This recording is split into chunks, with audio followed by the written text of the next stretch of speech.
pemirsa Rinjani TV dimanapun Anda berada, langsung saja untuk memanfaatkan waktu kepada Pak Herbalis kami persilahkan. Assalamualaikum warahmatullahi wabarakatuh. Innal hamdalillah, salatu wassalamu ala Rasulillah wa ala alihi wa sahbihi wa mawalah. Amma ba'd. Pendengar satu radio dan pemirsa Rinjani TV yang dimuliakan Allah Subhanahu wa taala, kita mengucapkan puji syukur yang setinggi-tingginya kepada Allah Subhanahu wa taala atas segala limpahan rahmatnya kepada kita sekalian, serta selawat dan salam kepada junjungan kita Nabi besar Muhammad sallallahu alaihi wasallam,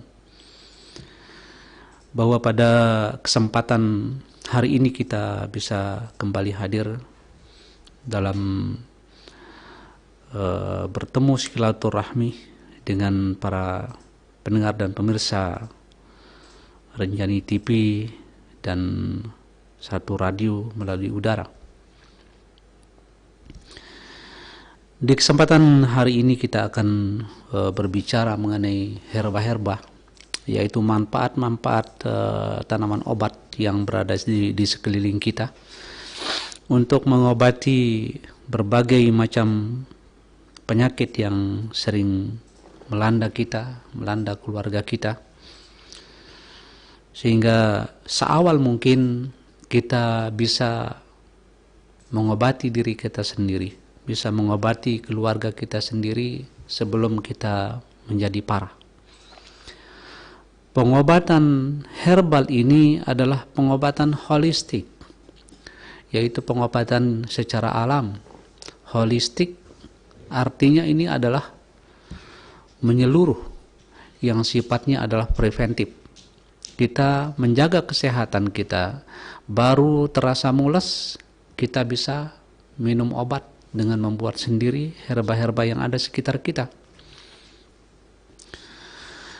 Kemudian apabila kita sudah melakukan pengobatan, kemudian kita belum sehat, maka kita bisa melakukan alternatif yang lain, karena tanaman-tanaman obat ini atau pengobatan dengan cara tradisional ini luas.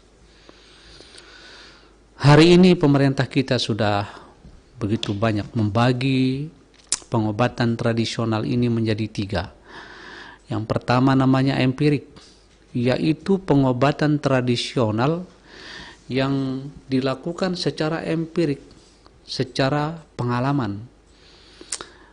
Pengobatan tradisional ini baru diakui dia tingkat kemujarabannya itu sekurang-kurangnya mungkin udah 100 tahun, 200 tahun, atau 300 tahun, 3 generasi yang mempergunakan obat ini secara sah dan terbukti.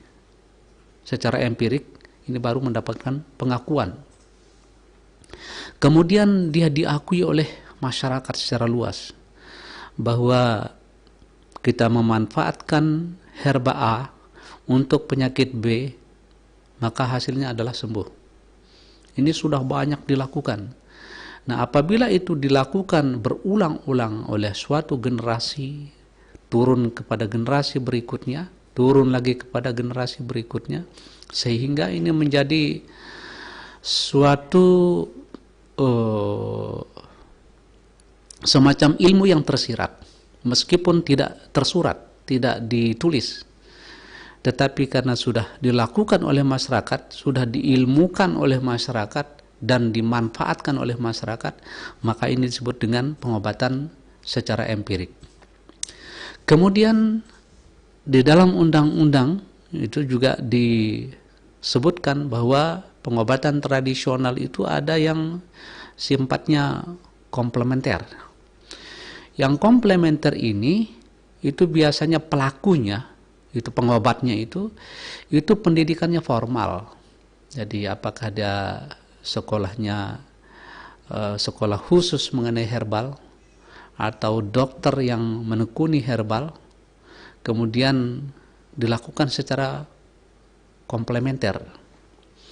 Jika memungkinkan, bisa diobati dengan kimia, bisa juga diobati dengan pengobatan tradisional, komplementer. Dan ini sekarang di dunia sedang marak. Di Jerman, seorang dokter bisa meresepkan herbal. Tetapi sekolahnya memang sudah terbentuk. Itu secara formal. Kemudian yang ketiga adalah pengobatan secara integrasi. Terintegrasi dia, merupakan suatu kesatuan yang utuh. Nah, inilah nanti akan dikembangkan oleh pemerintah mulai dari puskesmas sampai dengan di rumah sakit. Nah, saat ini beberapa rumah sakit, beberapa puskesmas kayak di Mataram itu sudah mulai dilakukan. Kemudian rumah sakit di Surabaya sudah mulai dilakukan. Tinggal mendidik tenaga-tenaganya ini untuk menjadi praktisi, untuk menjadi pengobat. Demikian nanti akan dikembangkan ke depan oleh pemerintah sesuai dengan perkembangan teknologi pengobatan tradisional yang menurut Departemen Kesehatan pada saat ini 62% rakyat Indonesia sudah mempergunakan herbal dalam pengobatan. Jadi semakin berkurang orang yang mempergunakan obat kimia, dan ini memang adalah salah satu tujuan ya daripada pemerintah untuk mengurangi impor-impor, karena semua yang diimpor itu mahal. Bagaimana memanfaatkan sumber daya alam kita ini bisa dilakukan sendiri supaya menjadi tuan di negerinya sendiri, tidak terlalu banyak utang, maka potensi-potensi seperti ini harus digali. Nah, kemudian di dalamnya itu masih ada semacam pertentangan di dalam pengobatan tradisional. Jadi ada yang mempergunakan ramuan, ada yang mempergunakan pijat, kemudian ada yang mempergunakan akupunktur, ada reiki, kemudian ada semadi, kemudian ada macam-macam namanya. Yang masing-masing itu akan kembali dia nanti kepada keyakinan. Jadi kita sebagai seorang muslim nantinya, setelah pengobatan tradisional ini dikembangkan oleh pemerintah, berada di rumah sakit dan lain sebagainya itu, maka kita perlu menyikapi, karena larinya kepada akidah. Jadi nanti ada pengobatan yang sifatnya hanya berbentuk yoga. Ya, sebetulnya dari mana yoga? Ya, kita lihat apabila ini mengandung kesirikan, kemudian akan merusak tauhid, maka kita hindari. Di situ perlu ada penjelasan-penjelasan yang didakwahkan oleh para dai kaum muslimin, sehingga umat Islam ini bisa memilih cara berobat secara tradisional itu yang tidak merusak akidah mereka. Sekedar pengantar dari kami ke depan kita, supaya apa yang kita rintis dari awal dulu sampai dengan saat ini, alhamdulillah Allah sudah memberikan suatu titik terang bahwa pengobatan tradisional ini lama-kelamaan diterima oleh masyarakat dunia, dan tidak terkecuali masyarakat Indonesia yang begitu tiap hari berbondong-bondong untuk melakukan pengobatan secara tradisional. Dan ternyata dari data statistik yang dikumpulkan oleh Kemenkes, sampai dengan hari ini 62% rakyat Indonesia melakukan pengobatan secara tradisional. Pada hari ini kita akan berbicara dengan judul manfaat biji salak, ya, manfaat biji salak untuk mengobati diare. Salak ini adalah salah satu komoditas hortikultura, tanaman buah-buahan ya, yang buahnya itu sudah familiar, kita kenal. Apabila buahnya kita sukai, jadi halal, maka bijinya itu tidaklah terlarang untuk kita manfaatkan. Jadi selain fungsinya biji adalah untuk menjadi bibit, maka di dalamnya terkandung manfaat lain untuk kesehatan. Jadi biji salak ini dari hasil empirik yang cukup lama juga, udah ratusan tahun, serta hasil penelitian laboratorium menunjukkan bahwa di dalamnya itu terdapat banyak vitamin-vitamin, ada kalsium, zat-zat mineral yang diperlukan oleh tubuh kita. Nah, dari hasil empirik diketahui bahwa di dalam buku Cabe Puyang itu nomor 19 ya, itu disebutkan biji salak yang sudah mulai bertunas. Jadi ada cikal bakal embrio yang sudah mulai bertunas, satu biji apabila itu digiling halus, diseduh dengan kira-kira 4 sendok air panas, ya, 4 sendok makan maksudnya air panas, ditambahkan sedikit garam, kemudian itu kita aduk, kemudian kita saring, lalu diminum. Itu sudah kayak santan modelnya. Itu bisa dipergunakan untuk mengobati diare. Nah, ini yang kita coba kembangkan pada hari ini. Ternyata para pemirsa dan pendengar satu radio yang dimuliakan Allah Subhanahu wa taala, banyak sekali yang kita buang-buang setelah kita beli buah-buahan. Seperti contoh misalnya manggis, kulitnya tidak kita makan. Terus delima, kulitnya juga dibuang. Salak, bijinya dibuang. Rambutan, bijinya dibuang. Nah, ini bisa dimanfaatkan. Nah, secara herbal, kalau biji salak ini, itu bisa kita manfaatkan untuk mengobati diare. Demikian juga dengan kulit manggis. Bahkan hasil penelitian terakhir kekinian, itu disebutkan bahwa kulit manggis itu sudah melebar, dia bisa untuk mengobati sampai kanker, tumor, dan seterusnya. Demikian juga dengan kulit delima.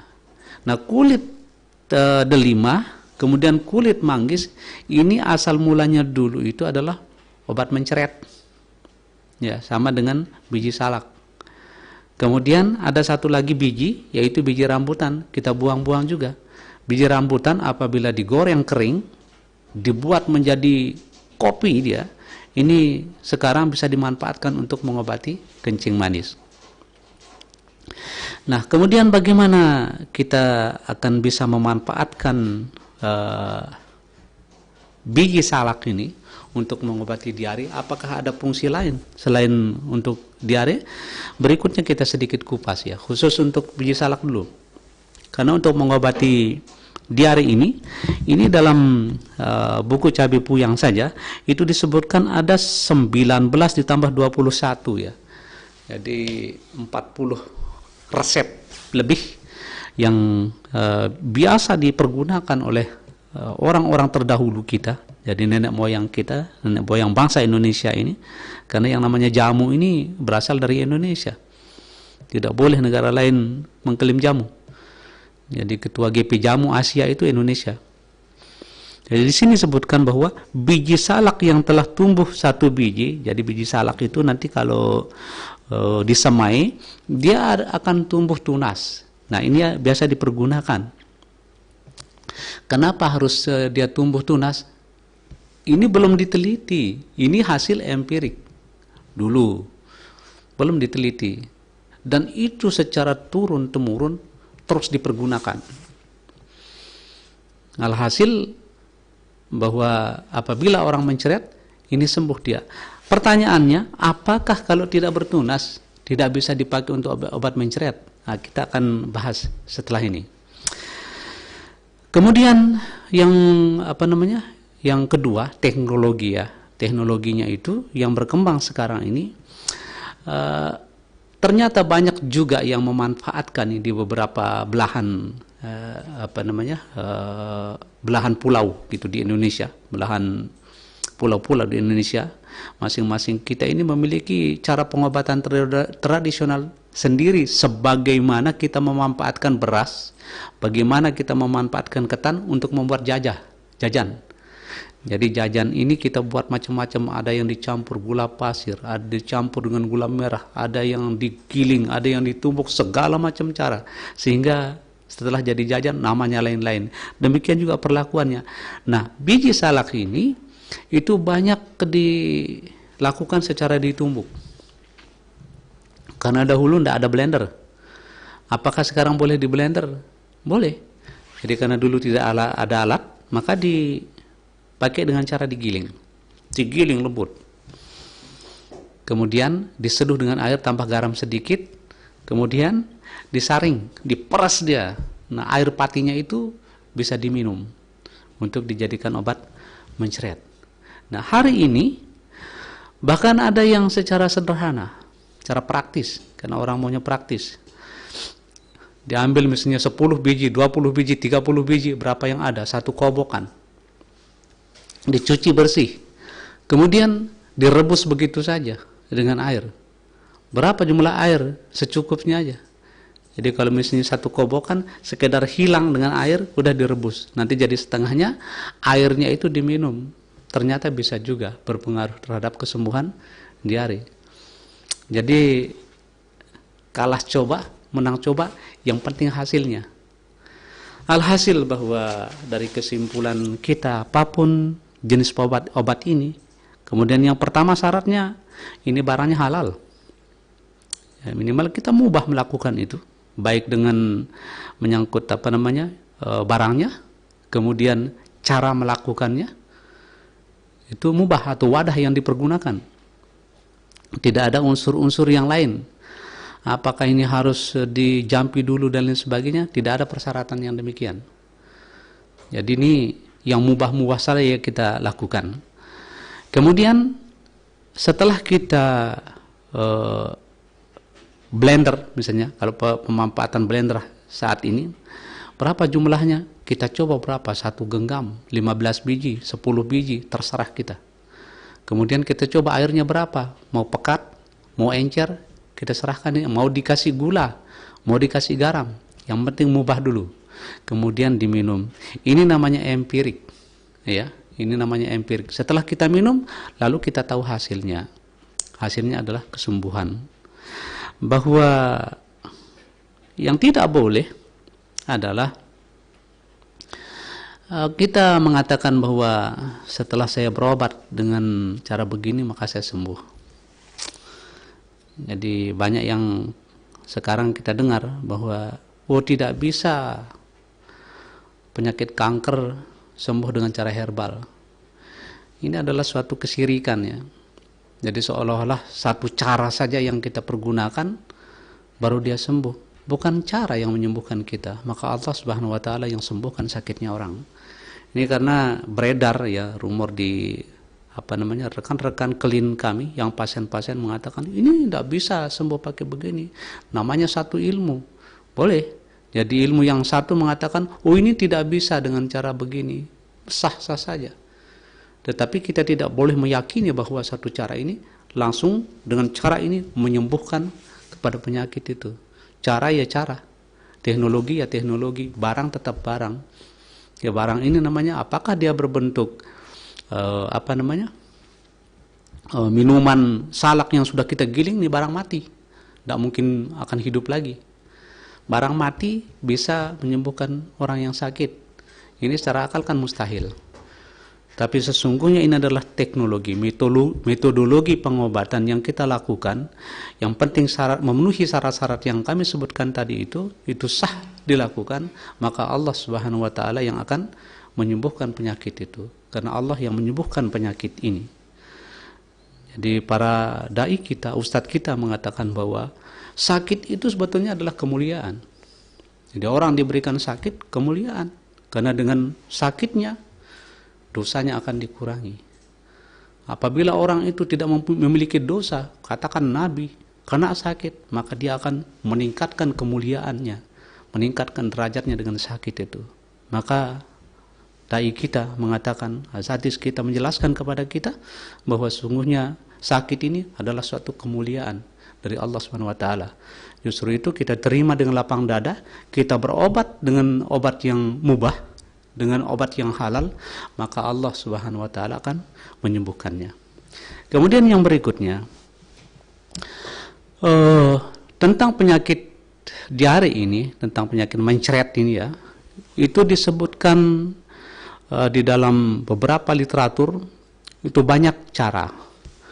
Tadi dari buah-buahan yang kita buang, itu pertama tadi sudah kita bahas mengenai manfaat biji salak. Apakah kita mau giling, apakah kita langsung mau rebus, silahkan. Nanti kita yang akan menilai yang paling cocok kita yang mana, karena masing-masing tubuh orang itu memiliki kadar tertentu. Ada yang lebih cocok dia, artinya cepat dia bereaksi dalam tubuhnya itu dengan cara digiling. Ada yang cepat bereaksi dalam tubuhnya itu artinya dia cepat merasakan perubahan ke arah kesembuhan, perbaikan di dalam tubuhnya itu apabila dia cukup direbus begitu saja. Karena kalau dia terlalu pekat akan kambuh mahnya misalnya, maka tidak perlu kita giling. Maka cukup kita rebus begitu saja, kemudian airnya kita minum. Ternyata tidak bisa. Alternatifnya apa? Kulit manggis. Kulit manggis kita pergunakan juga. Kemudian kulitnya itu misalnya kita bersihkan, kemudian kita blender juga, kemudian kita rebus, atau tidak mau di blender, direbus begitu saja. Mana yang lebih cocok? Airnya kita minum saja secukupnya. Jadi misalnya kalau kita mau coba-coba, seharusnya kita akan minum 1 gelas. Khawatir, cukup setengah gelas, 1 cangkir. Sekali, 2 kali kita coba, tidak terjadi apa-apa terhadap tubuh kita, bisa kita lakukan 1 gelas. Meskipun itu dilakukan 1 jam. Memang kalau orang yang mencret ini, dia kadang-kadang per jam atau per 15 menit, supaya cairan tubuh kita kan keluar terus. Maka gula tambah garam biasa diberikan, itu tiap 10 menit, 15 menit terus diisikan terus. Sama halnya dengan kulit delima. Jadi ada kulit delima, kemudian ada kulit manggis, kemudian ada biji salak. Ini hal-hal yang biasa kita buang. Kemudian ini kita bisa manfaatkan untuk penyakit mencret. Alternatif yang lain untuk mencret ini banyak sekali. Jadi misalnya kalau orang yang sering membakar kayu, jadi kayu jati ya, jadi kayu jati itu, ada jati alam, ada jati Belanda. Kalau kayunya itu dibakar, maka akan terbentuk arang. Arangnya ini disebut dengan norit. Kalau yang dijual di pasar itu kan, ada yang berbentuk ada yang berbentuk pil warna hitam. Nggak tahu sekarang ya, dulu masih kira-kira tahun 70-an, awal tahun 80-an itu masih banyak beredar di pasar. Nah, itu dibuat dari arang kayu jati. Itu namanya norit. Kalau kita minum sekaligus 4 atau 5, itu biasa mencret kita itu reda dibuat. Kemudian ada bungkil pisang, Jadi kalau tempat tumbuhnya akar pisang itu, kalau bahasa Lomboknya bungkil namanya. Nah, kalau bahasa Indonesia mungkin janggalnya itu ya, janggal pisang itu. Itu sering juga dimanfaatkan oleh orang. Jadi diparut ya, orang dahulu kala diparut, ditambah garam, agak banyak memang garamnya, airnya itu diminum. Mencretnya juga akan reda. Memang alternatifnya banyak. Nah, sekarang yang mana yang akan kita pilih? Yang pertama, yang paling mudah kita dapatkan. Kemudian yang kedua, cari yang paling cocok. Nah, yang paling cocok ini tentunya kita pernah mencoba ABCD yang tadi itu. Jadi sekian jumlah alternatif yang diwariskan kita oleh nenek moyang kita dahulu kala, dan mana yang paling cocok buat kita, itulah yang kita amalkan selanjutnya. Belum tentu misalnya orang tua cocok pada herba A, kemudian anaknya juga demikian. Kadang-kadang orang tua cocok yang manggis, anaknya cocok yang delima. Ini sangat tergantung kepada kondisi tubuh masing-masing. Kemudian pada dosis-dosis pembuatan obat herba tentang diare ini itu bervariasi dengan campuran. Apakah misalnya karena delima adalah obat diare, kemudian biji salak obat diare, Kemudian ada kulit manggis obat diare. Apakah yang 3 ini bisa kita satukan? Bisa. Seperti tadi, kalau misalnya kita satukan, kita nyobanya dulu dari yang sedikit. Dari yang sedikit saja. Kemudian baru kita, kalau tidak terjadi apa-apa, misalnya tidak mules perutnya, atau tidak kambuh yang lain, karena kadang-kadang kita ada, selain penyakit diare, ada penyakit pendahuluan yang lain. Misalnya ada penyakit yang lain, gatal-gatal, ada penyakit perdarahan. Nah, kalau itu tidak menjadikan efek samping, menimbulkan perdarahan, menimbulkan gatal-gatal, maka boleh kita tambahkan dari 1 cangkir menjadi 1 gelas, dan seterusnya. Kalau misalnya dia biasanya 3 kali sehari, bisa kita minum tiap jam. Bagaimana caranya supaya diare kita ini cepat baik dan sembuh. Demikian yang coba kami paparkan pada kesempatan hari ini, mudah-mudahan dapat dimengerti dan ini menjadi manfaat buat kita semua untuk kita bisa melakukan pengobatan secara mandiri di tempat kita masing-masing. Sallallahu ala nabiyyi Muhammad walhamdulillahi rabbil alamin. Kaum muslimin dan muslimat rahimani wa rahimakumullah, para pendengar setia Satu Radio dan para pemirsa Rinjani TV dimanapun Anda berada. Demikianlah telah kita simak bersama pemaparan yang telah disampaikan oleh narasumber kita, ini Bapak Insinyur Haji Sapirin MM Hafizallahu Ta'ala, terkait tentang pembahasan kita di kesempatan siang yang berbahagia ini, yaitu mengenai manfaat dari biji salak untuk mengobati penyakit mencret. Dan semoga apa yang telah disampaikan oleh narasumber kita di kesempatan siang hari ini bermanfaat bagi kita semua dan bisa menjadi tambahan ilmu bagi kita. Dan untuk selanjutnya, di sini kita akan memasuki sesi yang kedua, dan di sesi kedua ini kita akan langsung ajukan beberapa pertanyaan-pertanyaan yang sudah masuk di kesempatan siang hari yang berbahagia ini, yang sudah dikirimkan oleh para pendengar kita.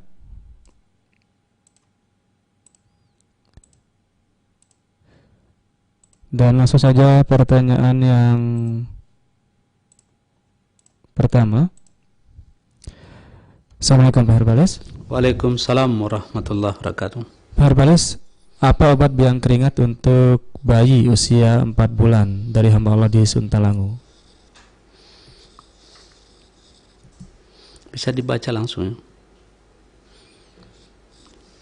Yang nomor 2. Dan pertanyaan yang nomor 2, Pak Herbalis, bagaimana cara mengobati gejala kencing manis kering, dan apa yang kita pakai obati Pak Herbalis? Terus yang 3. Yang ketiga, Pak Herbalis, saya mengidap bintik-bintik putih di bibir dan gatal-gatal. Kira-kira apa herbal yang bisa dipakai untuk mengobatinya? Dan yang berikutnya, Pak Herbalis, apakah boleh di blender belimbing wuluhnya langsung untuk membuat sirup belimbing wuluh yang seperti di video YouTube-nya itu Pak Herbalis?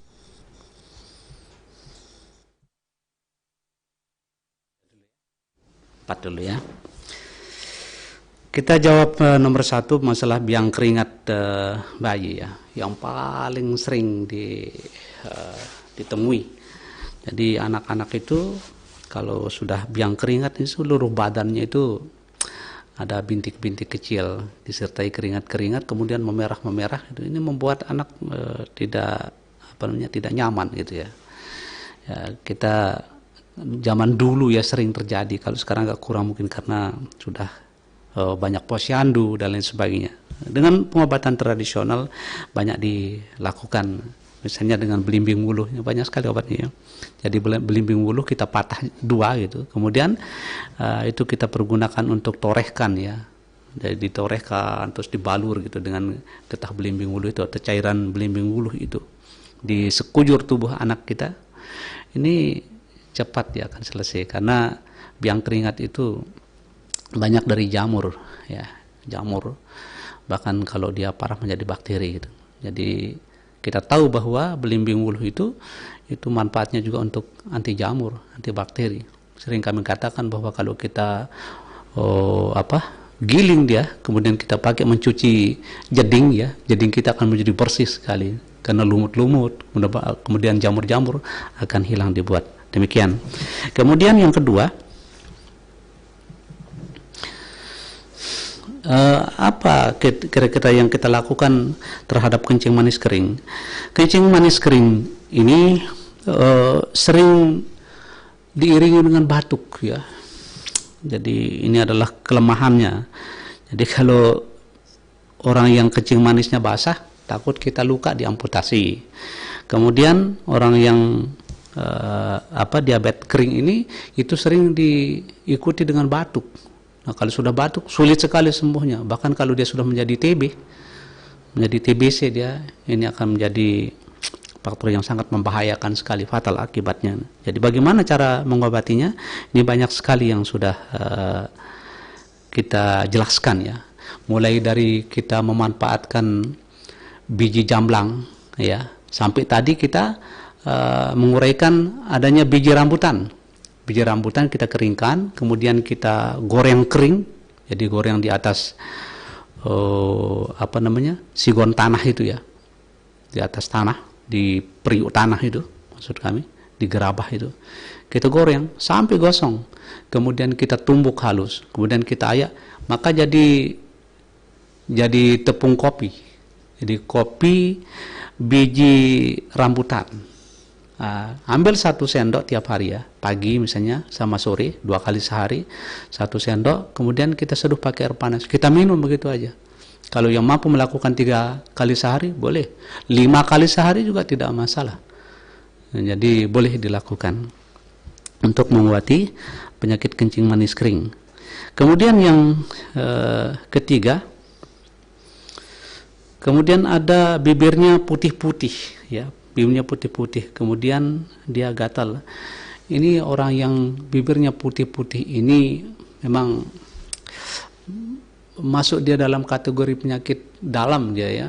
Jadi ada kalanya gitu ya, tidak semua. Ada kalanya dari pengalaman kami mengobati orang itu kalau udah mulai bibirnya putih-putih, kemudian ada dicampur gatal-gatal, biasanya diikuti dengan sesak ya, sesak.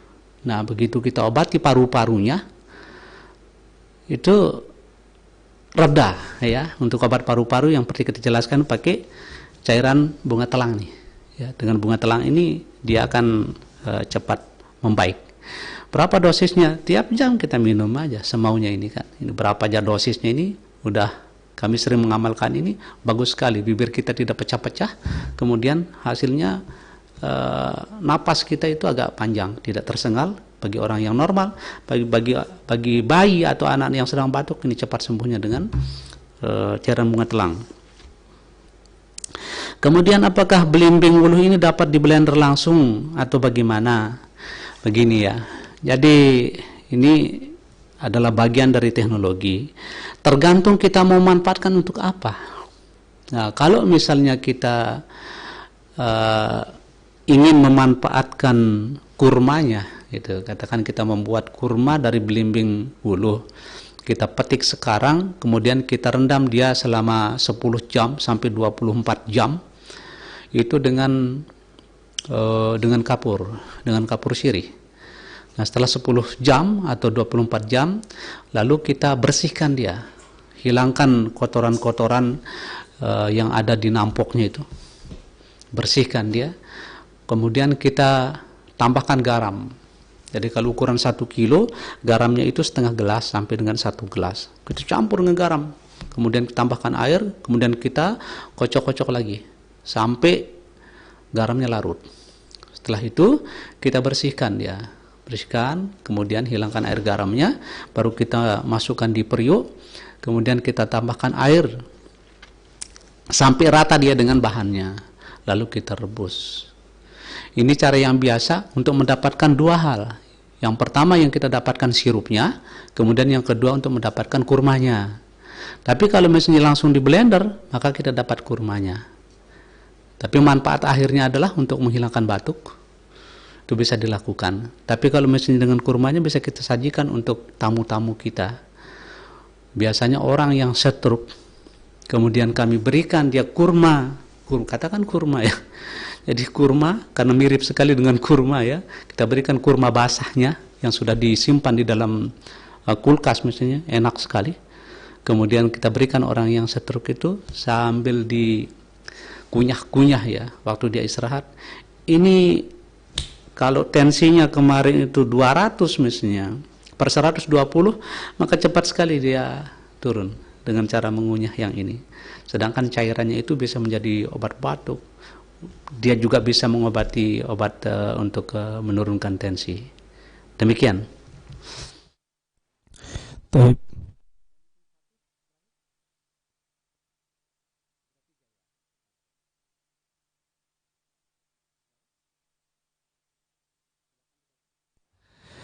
Baik, demikianlah jawaban dari Pak Herbalis. Semoga bisa dipahami oleh para pendengar kita. Dan pertanyaan terakhir mungkin sekaligus kita akan ambilkan 3 pertanyaan langsung mungkin di kesempatan siang hari ini. Yang pertama datangnya dari pendengar kita yang berada di seputaran Sumbawa. Pak Herbalis mau bertanya, apakah sudah terbukti kalau kayu bajakah bisa menyembuhkan penyakit kanker seperti yang sedang viral saat ini? Dan yang berikutnya datangnya dari hamba Allah yang berada di Lombok Tengah. Pak Herbalis, apa manfaat mentimun dan apakah betul mentimun dapat menimbulkan keputihan? Dan yang terakhir datangnya dari hamba Allah di Pegading. Pak Herbalis, bolehkah wanita hamil meminum daun sirsak? Pak Herbalis, mohon penjelasannya.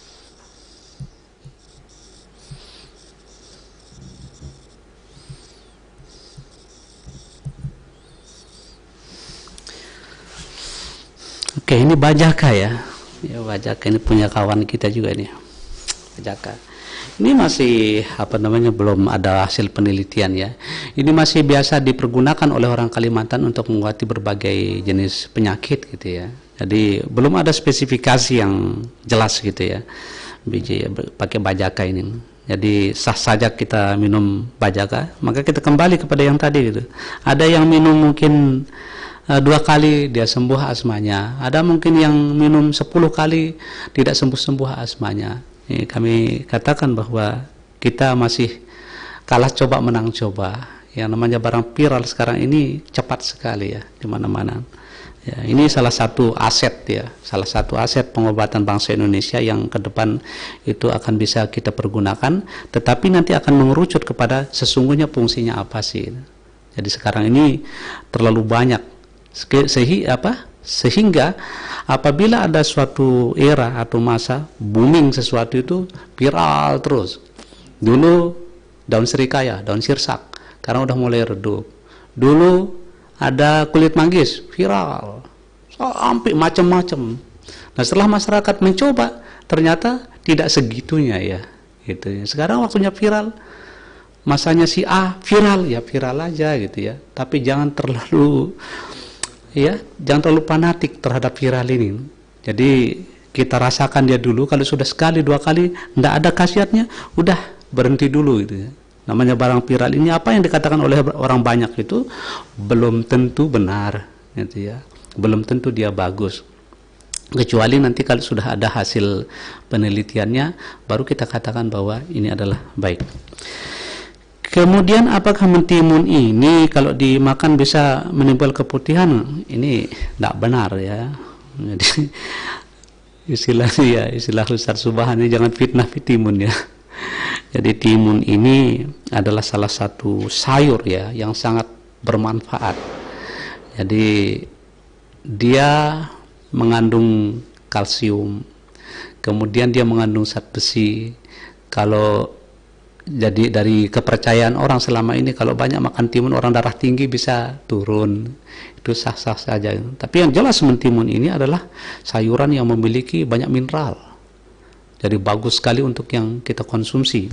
Namun apabila sedang kumat mahnya sedang parah, ini harus dibatasi dia mentimun. Tapi tidak benar kalau dikatakan mentimun itu akan menimbulkan keputihan. Apa hubungannya timun dengan bakteri?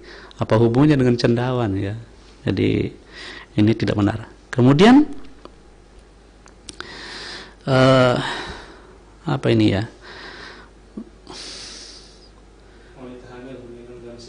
Iya, daun sirsak. Apakah boleh diminum oleh wanita hamil? Boleh saja. Yang saya katakan tadi itu, minum obat herbal itu mulai dari dosis yang kecil. Dosis yang kecil dulu. Cara membuatnya khusus untuk sirsak ini, kita ambil beberapa lembar daun, kemudian kita gunakan air secukupnya. Secukupnya itu kan keruan, kalau bahannya sekian maka tidak terlalu melampaui. Kemudian jangan terlalu sedikit juga airnya, sehingga tidak terlalu pekat. Katakan kalau kita ambil misalnya daunnya 1 genggam daun, setelah kita sobek-sobek ambil 1 genggam, airnya misalnya 2 gelas atau maksimal 3 gelas. Lalu kita rebus. Caranya yang penting di sini adalah air dulu direbus. Ya, ini sirsak nih, dengarkan baik-baik. Jadi airnya dulu dididihkan, air mendidih dahulu, kemudian ini disiapkan daun sirsaknya belakang. Ketika air ini sudah mendidih, lalu masukkan itu serpihan-serpihan yang sudah disobek-sobek atau sudah dipotong-potong daun sirsaknya. Setelah itu apinya dikecilkan. Jadi udah mendidih tadi, begitu kita celupkan daun sirsak ini, apinya dikecilkan. Ya, dikecilkan kecil saja apinya sampai terjadi mendidih yang kedua. Setelah mendidih yang kedua, kita saring, lalu kita minum sedikit dulu. Jadi kita minum misalnya setengah cangkir, jarak 2 jam setengah cangkir, udah apa-apa, perut saya tidak bergejolak gitu ya. Kita minum lebih 1 cangkir, kita tingkatkan lagi dosisnya 1 gelas, nggak apa-apa, udah aman. Silahkan dilanjutkan. Demikian para pemirsa Rinjani TV yang dimuliakan Allah SWT. Mudah-mudahan apa yang kami sampaikan ini bermanfaat. Kalau ada kurang-kurangnya kami mohon maaf. Billahi taufiq wal hidayah. Assalamualaikum warahmatullahi wabarakatuh. Waalaikumsalam warahmatullahi wabarakatuh. Kaum muslimin dan muslimat rahimani wa rahimakumullah, para pendengar setia Satu Radio dan para pemirsa Rinjani TV dimanapun Anda berada. Demikianlah beberapa pertanyaan yang bisa kami ajukan di kesempatan pagi siang hari yang berbahagia ini di program acara rutin kita setiap Jumat siangnya, yaitu program acara Sehat dengan Herbal bersama narasumber